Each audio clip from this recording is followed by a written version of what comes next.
Hello friends, आज मैं आपको एक लड़की के बारे में बताने वाला हूँ जो मुझे जानती है, लेकिन उसने फेसबुक पर मुझसे अनजान बन के बात करी। आओ तो देखते हैं उसने कैसे बात करी। हाय। मैंने कुछ रिप्लाई नहीं करा। फिर उसने दोबारा लिखा हाय। मैंने रिप्लाई किया हाय। फिर उसने बोला हाय। मैंने भी बोल दिया हाय। उसने कहा कहाँ से कैसे हो आप। मैंने कहा ठीक। उसने कहा गुड। फिर से उसने कहा आप क्या करते हो। अभी 12th क्लियर की है। उसने कहा अच्छा। का तो रिजल्ट आ गया होगा, तुम पास हो। मैंने कहा हाँ। तुम्हारी कितनी परसेंटेज आई है। मैंने कहा 70 प्लस।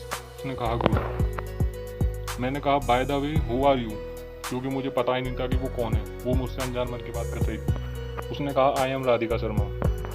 मैंने कहा फ्रॉम वेयर। उसने कहा दिल्ली। मैंने पूछा दिल्ली में कहाँ। उसने बताया गोकुलपुरी। उसने पूछा और आप। मैंने भी बताया दिल्ली। उसने पूछा अच्छा दिल्ली में कहाँ से। तो मैंने बताया नियर भजनपुरा। उसने कहा अच्छा जी। तो उसने मुझसे कहा तो आओ कभी मुझसे मिलने। मुझे ये बात समझ में नहीं आई, तो उसने मुझसे ऐसा कहा क्यों आओ मुझसे मिलने। तो मैंने भी सोचा कि चलो पूछते हैं क्यों। तो मैंने पूछा बताओ कब और पहचानूंगा कैसे, फेस दिखाओ अपना। उसने कहा अच्छा ठीक है, मगर थोड़ी देर के लिए लगाऊंगी और फिर हटा दूंगी अपनी पिक। मैंने कहा नहीं हटाना मत, और कम से कम 5 पिक सेंड करना मुझे, क्योंकि मैं उसे जानता नहीं था और मेरे को लग रहा था ये फेक आईडी है। तो उसने कहा क्यों। मैंने अपनी पिक प्रोफाइल में लगा रखी है, देख लो। तो मैंने उसकी पिक देखी तो मुझे पता चला कि ये फेक है। मैंने कहा ये आप नहीं हो, किसी और की पिक सेंड कर रही है। तो मैंने कहा दिखानी है तो अपनी दिखाओ, बहलाओ मत मुझे। उसने कहा वो मैं ही हूँ, मानो या ना मानो। उसने लिखा हाँ लेकिन सुंदर नहीं हूँ, इसलिए ऐसे बोल रहे हो आप। तो मैंने कहा सुंदर की तो कोई बात नहीं, पर ये आप नहीं हो। उसने कहा हाँ जी मैं ही हूँ, ट्रस्ट मी। मैंने लिखा हूँ। फिर उसने मुझसे कहा एक बात पूछूं आपसे। मैंने कहा हाँ। उसने मुझसे कहा आपकी कोई जीएफ है, सच बताना। मैंने उसे कहा नो। उसने कहा ओह। मैंने कहा हाँ। तो उसने मुझसे कहा मेरा भी बीएफ नहीं है। मैंने कहा अच्छी बात है। उसने कहा आपको कभी किसी से प्यार हुआ है। मैंने कहा हाँ। तो उसने मुझसे पूछा कौन है वो। मैंने बता दिया मैं खुद। फिर उससे पूछा कौन है वो। अच्छा ओ गुड। मैंने कहा हाँ। फिर उसने मुझसे पूछा आपको कभी किसी लड़की ने प्रपोज मारा है, बोलो। तो मैंने उससे कहा नहीं, इतनी अच्छी शक्ल नहीं है मेरी। फिर उसने मुझसे कहा क्यों, अच्छी तो है। मैंने कहा नहीं है। उसने कहा है, बहुत सही, बहुत अच्छी। अच्छा।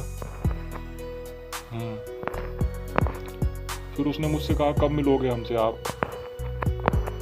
मैंने पूछा क्या करोगे मिलके। उसने कहा बहुत कुछ। मैंने पूछा क्या। तो उसने कहा वो तो मिलके पता चलेगा आपको। मैंने पूछा नहीं पहले बताओ। तो उसने कहा बातें। फिर मैंने कहा और। तो उसने कहा आप बता दो और क्या करोगे मिलके। मैंने बोला आप बताओ। तो उसने कहा किस। यहाँ मुझे पता चलेगा कि ये मेरे को ही जानने वाली है, इसलिए मुझे इस पर और शक हुआ। तो फिर मैंने इससे और बात करी और हग और कुछ नहीं। तो मैंने उसे डायरेक्ट कह दिया कि टाइम नहीं है मेरे पास, मांझी मैडम। यहाँ पे मैंने उसे मांझी मैडम इसलिए कहा क्योंकि मैं उसे जानता था कि वो मांझी है। तो फिर वो इस बात के पीछे पड़ गई। उसे शक हो गया था कि मैं उसे जानता हूँ। तो उसने मुझसे कहा क्या क्या कहा आपने, बोलो क्या मांझी। मैंने बोला नथिंग। फिर उसने पूछा मुझसे बोलो ना क्या मांझी। मैम यही क्यों कहा आपने। तो मैंने उससे बताया कि I know who are you. तो उसने पूछा कौन हूँ मैं, बताओ। मैंने बोला संतू। उसने बोला कौन संतू। तो मैंने उसे डायरेक्ट मैसेज कर दिया कि यार बात करनी है तो ऐसे अनन बनकर नहीं, और अगर राधिका हो तो अपनी आइडेंटिटी सेट करो। तो उसने मुझसे कहा हाँ मैं राधिका ही हूँ। मैंने बोला आईडी सेंड करो कोई। तो फिर उसने अपनी बात मान ली कि मैं राधिका नहीं हूँ, और उसने मुझसे कहा मेरी दीदी का फ़ोन है ये, ओके, और आपसे बात करनी है। तो मैंने उसे मना कर दिया, नहीं करनी कोई बात। फिर उसने मुझसे कहा तुमसे कि करो बात। फिर उसने मुझसे कहा पर फ़ोन पर नहीं, जान। फिर मैंने उससे कंफर्म करा, संतु हो ना? उसने कहा हाँ, अब मैसेज मत करना। मैंने लिखा हूँ। तो फ्रेंड्स, अब बताओ कि मुझे इससे बात करनी चाहिए या नहीं करनी चाहिए। अगर आपको ये वीडियो पसंद आई हो तो प्लीज़ लाइक और शेयर ज़रूर करें और सब्सक्राइब भी।